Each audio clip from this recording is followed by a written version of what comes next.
Welcome back, team! So, as you can tell by the title, this video is how you can improve your running, mainly for the military, but it's going to go for everyone else as well. So, if you're just looking to improve your running, some stuff will help you. Majority of it will, but it is based more towards military running and getting fit to join the military. So a couple of things we're going to look over. Beginning, people are just starting out, how to train and how not to train, injuries and the common mistakes people make when joining up to the military, and also additional ways you can train. So you're not just beating your body up. So there's a question I get from a lot of people online, guys and girls that's joining the military, and younger. The more younger people, so or I get a couple of 14, 15-year-olds, but it's like 16 upwards, always asking how to improve their running, especially their mile time. Or the mile and a half if you're joining the Marines. So they're the biggest ones, and it's quite a tricky one to train for. So hopefully this video will help you with this, with your training going forward. So the problem is with a lot of people these days is just their background, their training age, and their training history. So when I started or went through the process of joining the Marines, or just the forces in general, I was pretty much playing football and rugby in school. So lunch times, during breaks, we ran around playing football, playing rugby. Lunchtime, also played football in PE, or rugby, or basketball. After school, we'd go over the park, play football for a good 2-3 hours. Then I'd also be playing ice hockey in the evenings and playing games on the weekends. So I was always active, and I'd say my fitness was up there. Problem is these days is a lot of people are not doing that, especially kids. They either sat in their rooms playing PlayStations, playing Xboxes, or just sat on park benches or the street. They're not really playing sports no more. So that's the biggest issue when I've come across when it comes to training people for the military. So I help a lot of people out joining. You can join my military program. The link is in the description box below. But this is the biggest obstacle I come to, is everyone starting at the bottom. They don't really have training history or sporting background. The biggest one I tell people to do is make sure you're playing sports, especially going over the park, playing football with your mates, even if it's just riding your bike somewhere. Just get out and do something. Like playing football, if you're sprinting up and down that pitch for a good 2-3 hours, you're going to accumulate a good amount of volume in the legs. And it's going to help towards hill sprints, the bleep test. So that was my biggest one, the bleep test, and that's what I pay a massive one to, the bleep test. When it comes to gym tests, I was the last one standing when it comes to PRMC, so Potential Royal Marines course. I was the last one standing on that one. I just put that down to my sports and my background. Like I said, I was constantly playing football and rugby. So always doing short, sharp sprints up and down the pitch. Exactly the same thing in hockey. It's always back and forth, all-out sprints, like a good 20, 30-second sprint, and then you're done. Then you're resting. So that's what it come down to. And then for me, going long was the struggle. So 3-miler was savage for me. That was just grunt work. I just had to fucking put my head down and go, and just see how long I'd last. But then when it comes to sprints, I was pretty much top of the group for that one. So that's the biggest one I see with people, and a downfall is their background. So if you can and you're young, get out, play some sports, especially with your mates, get over the park. And you'll see a massive improvement in your fitness by just playing football, and you're also socialising, and you're having fun. That's the biggest part when it comes to training, is you got to be enjoying it. Otherwise it starts to suck and it drains all your motivation. So make sure it's fun and you're enjoying it, and you'll reap the benefits. If you are just starting out, biggest one people make is they go long. So they see like the Marines, they go, oh my god, the Marines do a 9 mile speed march. So they run 9 miles weighted, 8-minute miles.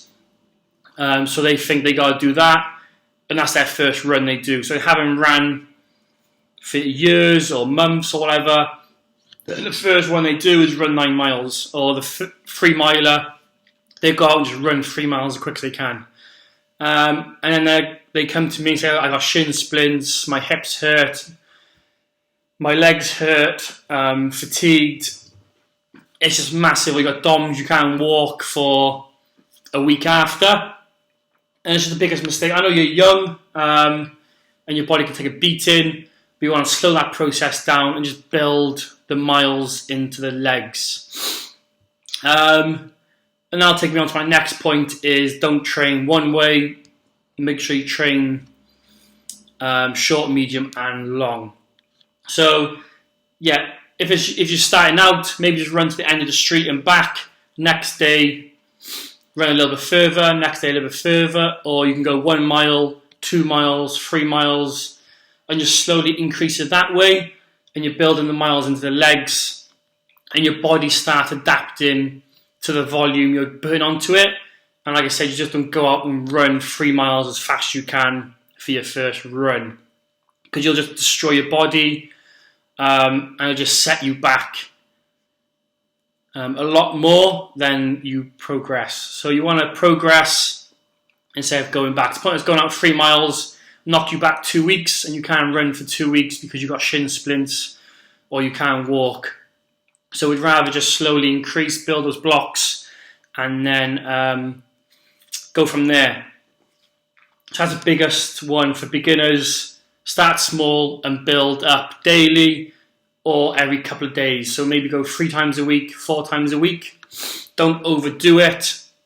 Again, we want to stay healthy, fit and healthy for as long as we can, and not just put our body into the ground. Because if you are injured, it just sets you back again in that process of joining up. So if you start the joining process and you get injured, they'll just knock you back 9 months or a year just for a small injury, when you could just stop that by just training smart. And then, yeah, like I said, don't just train one way. I had a conversation with someone last week, and he said he's joined the Marines. And like I said, one of the tests is a mile and a half. So you do a mile and a half out, a mile and a half best effort. But this kid was just training a mile and a half, and he said every day he'd finish school and he'd run a mile and a half as fast as he can. He'd run as far as he can until he can't run anymore. He'd stop, rest until he recovered, and then keep running. That is not the way to train every day. So if he's running a mile and a half every day, he's running until he can't run no more, and his hands on his knees. He's going to wait till he recovers and starts running. You're not getting much benefit from that. You're pretty much just suffering every day. It's good to suffer now and again, but you can't be doing that every day. And he's just going to get good at running 1.5 miles. And remember, the test is 3 miles, but this kid is running a mile and a half every day. What about the other mile and a half he's got to start with? So, yeah, you've got to train 3 different ways: short, medium, and long. And again, I focus this in my military training plan. So by short, mix it up now and again. At the moment, we're following a training plan to improve the 1 mile. Started off with 200 meter sprints for a couple of weeks. Started with like 9 sprints, went to 12, 15, up to like 20 sprints, 200 meters in sets of 3. Then went to 400s. We'll be going to 800s next, and it'll be 1,000 meters, and then it'll be 1 miles. So yeah, slowly progressing. As you can see, like I said about the beginners, it doesn't matter what you are, you still got to progress and do that. And again, with those times or those distances, we're looking to maintain our 1 mile pace or quicker.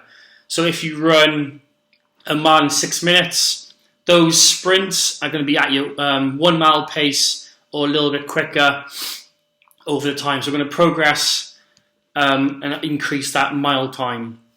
That's our short sprints. We also hit hill sprints as well. So a massive one. I find hill sprints help, and I've seen that in my career in the Marines.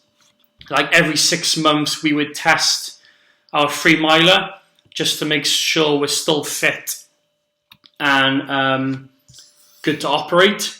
So every 6 months, we'd do our fitness tests. You get the odd lad that passed, maybe they were on the piss the night before, and then they just try and hit the 3 miler best effort. If they did fail, you just come back a week or 2 weeks later and just redo it. And then with that, they just do hill sprints for a week. So pretty much every camp has a brutal hill close by. So they just hit that hill, loads of hill sprints, and then within the next week they pass the test. So hill sprints are a massive one, just builds the leg endurance, the strength endurance, and those legs. Get those legs nice and strong. And just a good way to build that short, sharp energy system as well for that bleep test. And when it comes to bottom field or the endurance course, and you've got all them hills, these hill sprints come into it in the long run. The last one then is going long. So I started off giving miles. So I'd give them like 5-6 miles, just an easy jog. And then instead of giving them a target, now I just give them a time frame. So started off with like, I'm doing this myself. Started off with like 30 to 40 minutes and just run for a time frame that you can.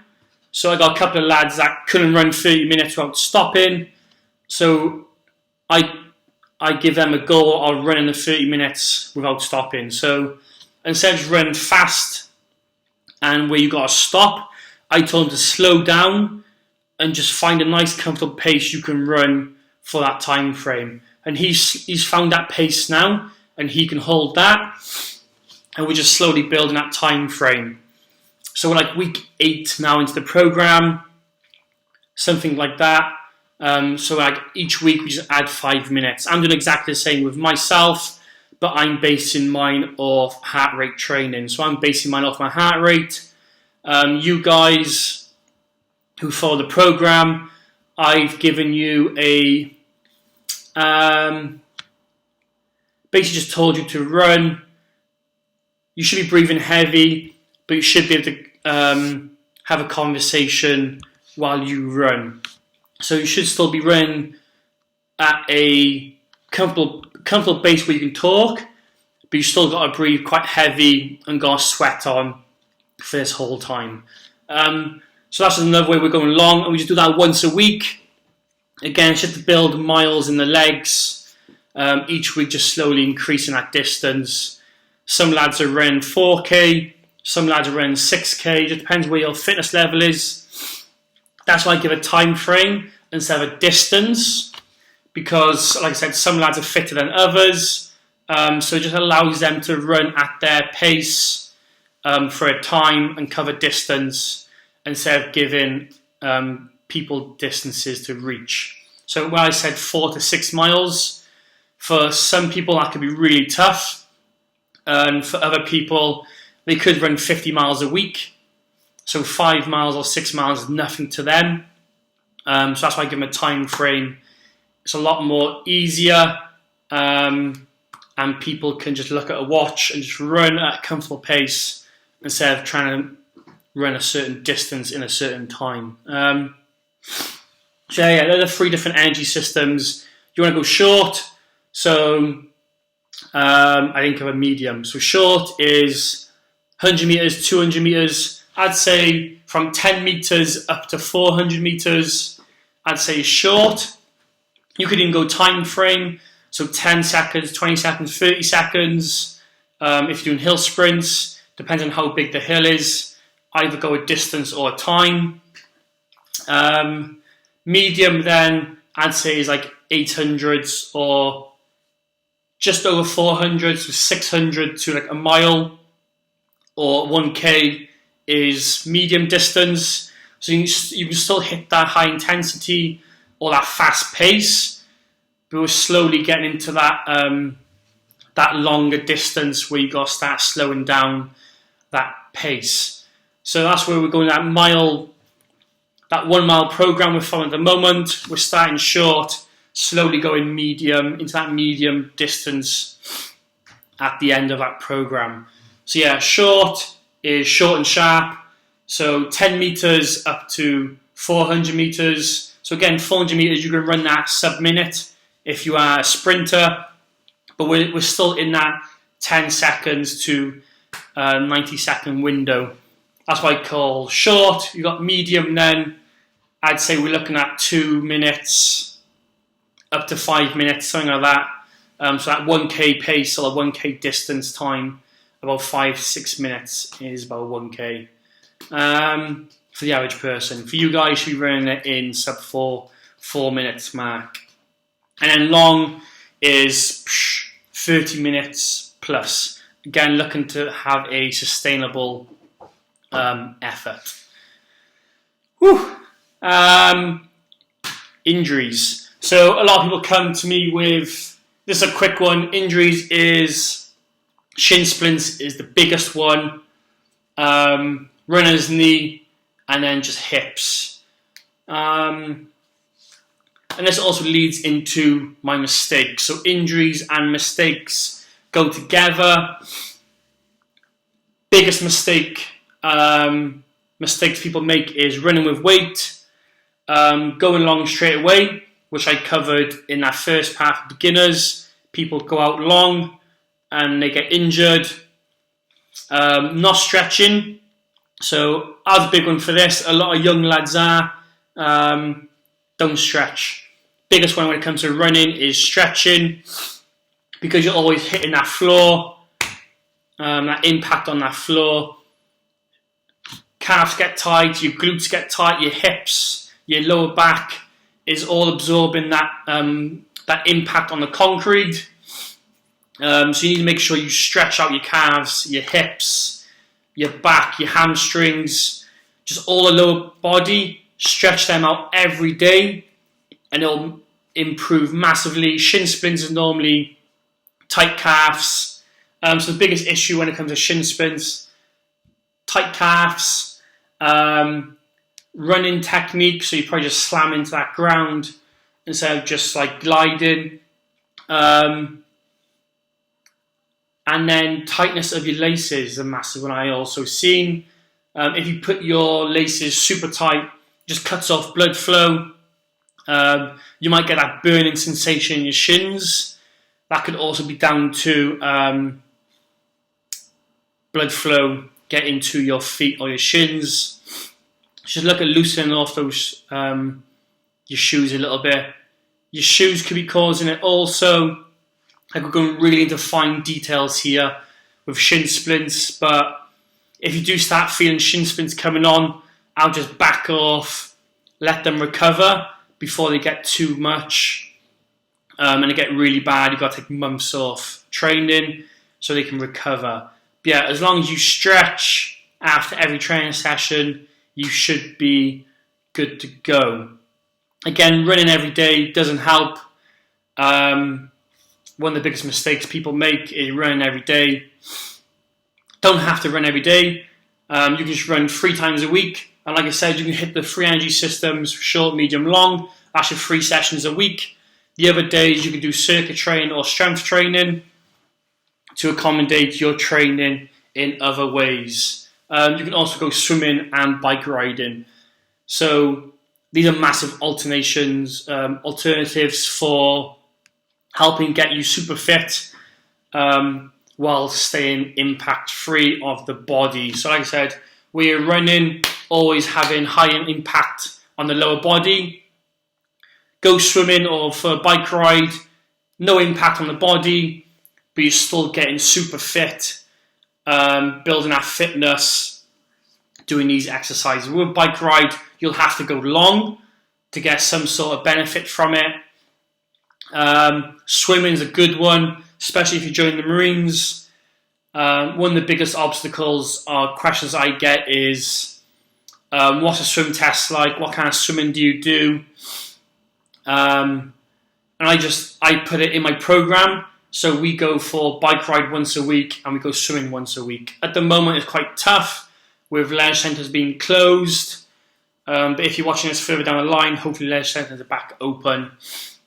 Swimming's a massive one and it helps build your lung capacity as well. So when you're swimming, you're holding your breath, your lungs are going to get stronger. Again, it'll help with your breathing when it comes to running. And again, also, it'll help your pull-ups. So when you're doing front stroke, you bring the lats into it. It also helps when it comes to pull-ups and stuff like that. So it all comes together. And it also just builds confidence in the pool or water. So when it comes down to recruit training or in your career further down the line, and you do capsize drills, so your boat capsizes and you're full of kit and you got to flip the boat back over, you're just comfortable in the water and you're good to go. So that's why I put swimming in there. Just helps build confidence in the water. Also massive way of getting super fit while having no impact on the body at all. It's just massive benefits when it comes to swimming. Again, bike ride, it's normally an active recovery. So a couple of options I give people is go for a bike ride, 2 hours plus, do some yoga. Again, that's stretching, go back to that stretching, helping our body recover and stay nice and flexible and mobile. So that's something I program like a Sunday, or some things like a bike ride, a hike.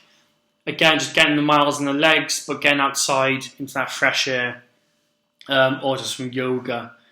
But yeah, that's that video. Hopefully this helped you on how to improve your running. A couple of things to hopefully stop doing and start doing. So stop making mistakes by running with weight. I didn't really cover that, but a lot of lads are runs with weight, because again, you run with weight in training. But again, in training, you slowly build that up. The first 9 weeks, as sort of basic training, you'll only really touch weight. You'll wear weight and walk. So you'll walk with weight to like Woodbury Common if you're in the Marines, and stuff like that. It's like a 4-mile walk with weight. And again, it's just building that body, getting that body accumulated to that load, and let that body adapt slowly to carrying weight. And then they'll slowly start increasing the pace. So you go from a walk to a loaded carry. A loaded carry is just like a fast walk with a heavy load. Then you start going into a jog. So the weight gets lower, but you start breaking into a jog, you start going to a speed march. Like I said, we're looking at 8-minute miles with a speed march. And then with no kit, then you're looking at 6-7 minute miles with no weight. Then the kind of paces you look at, well, in the Marines you do anyway. The Army and Paras, probably a little bit less or different paces. But like I said, in training, they build you up to that weight. So it's pointless doing it now in training or leading up to it, because you just increase that risk of injury and a massive setback in your training and your process of joining. So keep it basic. Don't do anything stupid like running with weight, running every day, running a certain way, so just running one distance every day, because you just become a specialty at that distance. And again, we're not looking for that. Make sure you go hill sprints or sprints, long distance, and then or medium distance like 1Ks, and then long 30 plus minutes easy state. And you should be good to go. So hopefully you watched all this video. If you did, please hit that like button. It helps spread the channel. The more likes we get on this video, the more YouTube will spread it. And also, if you haven't subscribed just yet, please hit that subscribe button. And also check out the links in the description box, and check out the programs I have available for you guys. But again, thanks for watching, and I'll see you in the next video.